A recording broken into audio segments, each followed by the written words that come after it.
All right, a hot topic episode coming up for you today. Should you pay to play? That's the question that I'm asking. And I think my opinion on this is going to shock you. So let's talk about the truth behind those as seen in features. Hey there, friends. Welcome back to the Power and Purpose podcast. It's me, your host, Candice.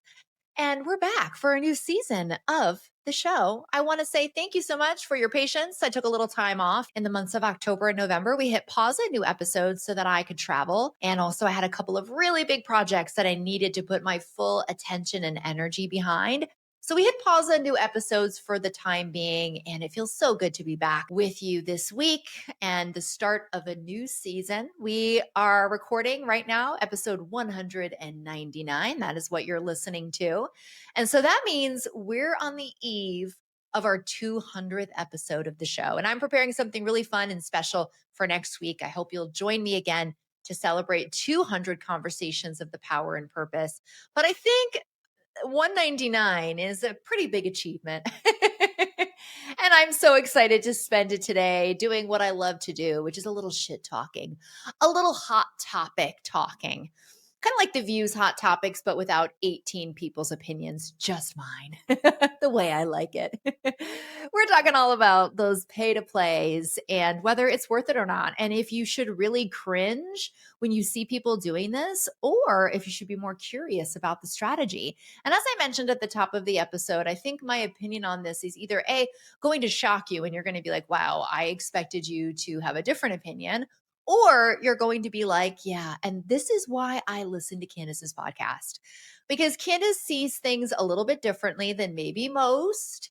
And she's always coming with the strategy side of business, which, believe it or not, paying to play is all about strategy. And if we're going to be playing this game of business, sometimes we have to pay to play the game. And that's what these features are really all about. Now, listen, you might disagree with me today, and that's okay. I love being disagreed with. I think it challenges us both. And I know that not everything I share here you may agree with. But somebody needs to say that most of the hot takes that you see around this issue on threads about pay to play or features in Vogue or Town and Country, and that's mostly what I'm discussing here today, are honestly dead wrong. They're dead wrong. And I appreciate the sentiment and I appreciate that people think that this is not authentic and that paying to play is scammy. I appreciate that position. And I appreciate that it is a heated debate in spaces like Threads and X and Instagram. I also appreciate that sometimes it's nice to dunk on people, which as a society, we seem to really enjoy. We really seem to enjoy dunking on one another, whether it's business, our hot takes and dunking on people in business, or we're dunking on people in politics, or we're dunking on people in social issues or stupid issues or housewives issues, which is really where I like to dunk, quite frankly. That this conversation seems to get so heated, and about every 90 days, I'll log on to Threads and I will see somebody just exposing the pay to play side of the industry. And I always get so curious about why it triggers people so much. And I do think there's some subcontext behind why people find this so triggering and why people really dislike it and think it's inauthentic. I first think that people misunderstand how PR actually works in business and just in general. So many of the brands that you know and love pay for PR. And the PR game is an important game to play if you're building a business that you want to be found through public relations, through press, through features, through exposure. And in order to get PR, you often have to pay for things. You have to pay for features. It's pretty standard, wedding industry aside. I also think that there's a bit of judgment behind this because people do think a paid feature, they equate it to being some kind of scam, which it's not. It is business. It is advertising. It's not false advertising. It is advertising. And the people who choose to do it are doing it for reasons that we will describe below, reasons that I think many of you should also consider doing it for too. I do think that some people who might be approached for some of these opportunities have a fear of investing in something like this. So that also muddies the waters a little bit. We're going to talk about fear of investing today, too, because I think maybe your fear of investing in your business is actually one of the biggest things holding you back. And then finally, a very small subsection of people, not all, but a very small demographic of people, I think, are jealous, obviously, of the features that other people get and would like those same opportunities, but may not be willing to pay for it or may not be able to pay for it. And for some reason, the industry has kind of created this purity test when it comes to marketing. And you might log into Threads or log into a social media platform and see this discourse happening and think, well, I don't want to be dishonest. I don't want to be a person who is paying to play. If the whole industry doesn't like this, I don't want to do this. And of course, you'd be right. I mean, you want to be ethical. You want to be an ethical marketer. You want to be an ethical business owner.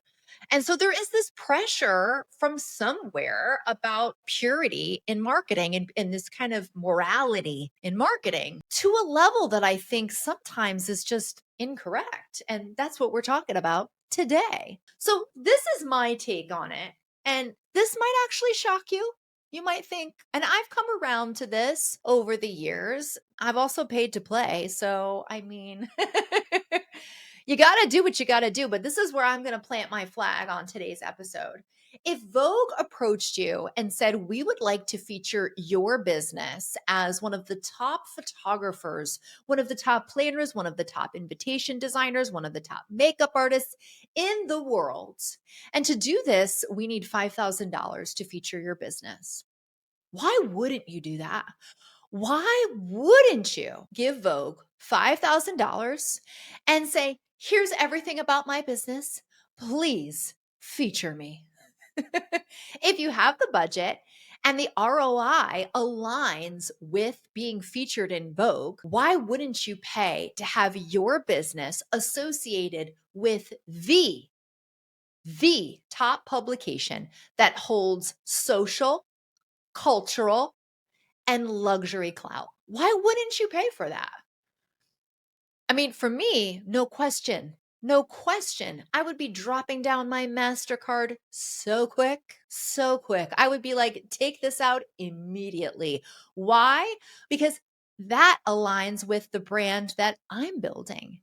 And I know that in the grand scheme of growing a business in today's economy, in today's market, with today's social media algorithms and how AI is going to completely and continue to upend our industry. It already has, but it's really going to shake things up.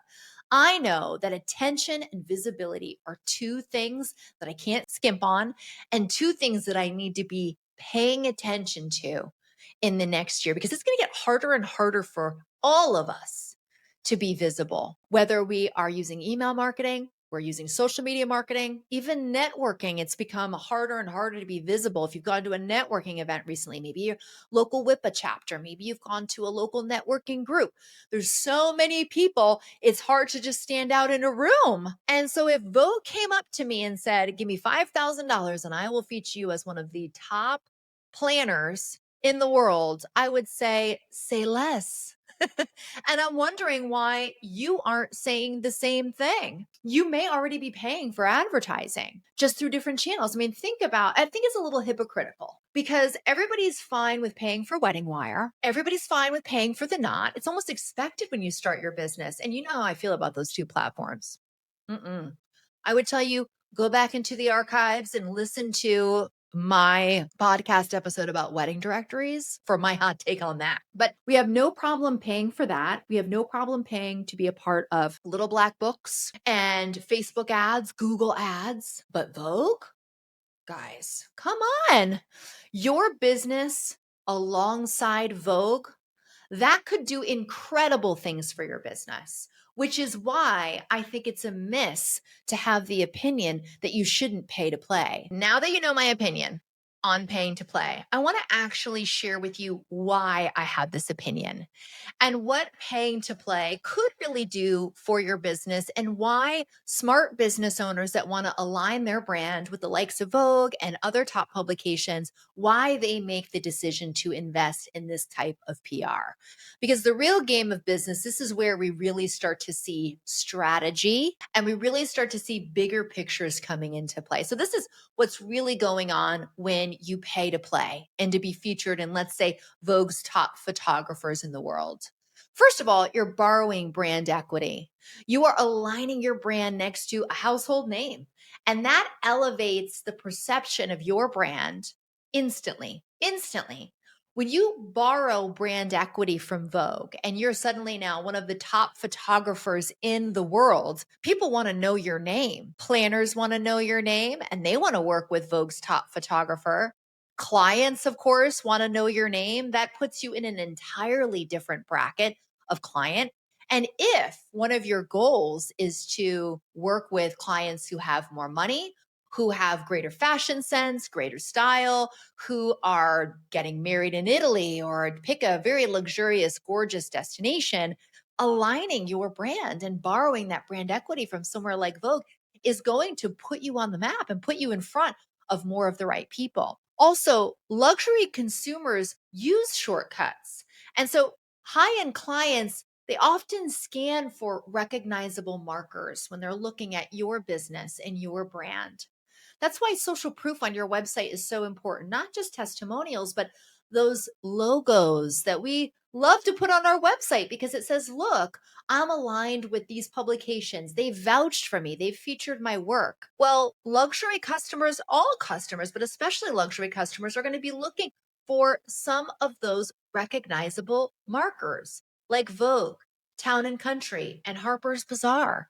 And when they see those visual markers on your website, they see those logos, or they go to your Instagram and they see, the pinned Vogue logo on your Instagram, that helps to establish trust and credibility and authority and expertise, all things that clients are looking for. It also signals power. And as seen in logo, a badge, it is about trust. And so being able to see that is a shortcut to establishing trust. And trust is getting harder and harder to establish. I mean, I don't know if these publications will continue to hold trust with their audience. That's an interesting thing for us to discuss in the new year relating to Vogue and Harper's Bazaar and Town and Country.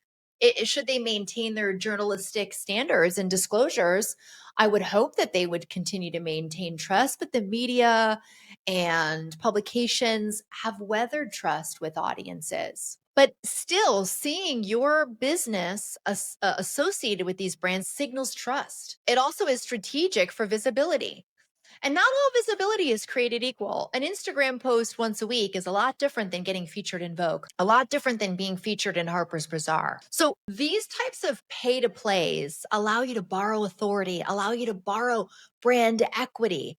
And there is elements of luxury psychology baked into aligning your brand with these brands. And quite frankly, it's smart business. It's a very smart strategy to pay for visibility that helps you reach the people that you want. I spend thousands of dollars every single month in advertising. Why? Because I want to reach people that want to work with me or that have problems that I have solutions for. I have great organic marketing. I mean, honestly, I have top organic marketing in the industry. I've got all the keywords on lock. I've got great resources, but that only takes me so far. Paying to play helps to accelerate my business growth, my financial growth, my reach, my brand visibility. What could be possible for you if you invested in advertising, in PR, and in marketing? So I think the misjudgment around this is very misguided. And it's misguided for a couple of reasons. The first thing is you don't know someone else's goals. You don't know somebody else's business model, their financial plans, or their strategy. You don't know what their business coach is advising them to do. So if you scroll Instagram in the next couple of weeks and you see the best of or end year recaps featuring and spotlighting people, and it is pay to play, you have to really stop yourself from being snarky, stop yourself from thinking the worst, and start getting curious about why they might have invested in that and if that investment is going to pay off. Because you don't know what their advisors are telling them, and you don't know whether that investment is the missing piece in a larger brand strategy that they have for themselves. And personally, I just think moralizing someone else's marketing spend is a pointless activity. You can't be the morality police on what people spend their money on. And in doing that, I think it's a very short-sighted and even a little immature. You are responsible for how you spend money in your business. And I know that you don't appreciate anybody coming in and telling you what you should spend your money on or what you shouldn't, especially money you've already spent. And so I think that, we have to bestow that same courtesy on other people, and dunking on people on threads is misguided. And I think quite frankly, it shows people's hands. Like, I just think that it shows that the person doing that lacks understanding about visibility, marketing, PR, brand, authority, and the list goes on and on. So I want to encourage you always to stay in your lane. I want to encourage you to keep your eyes on your own paper.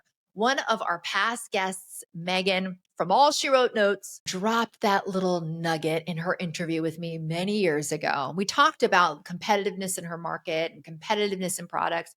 And she said, you know what I try to do? I just try to keep my eyes on my own paper. And that has stuck with me since our first interview.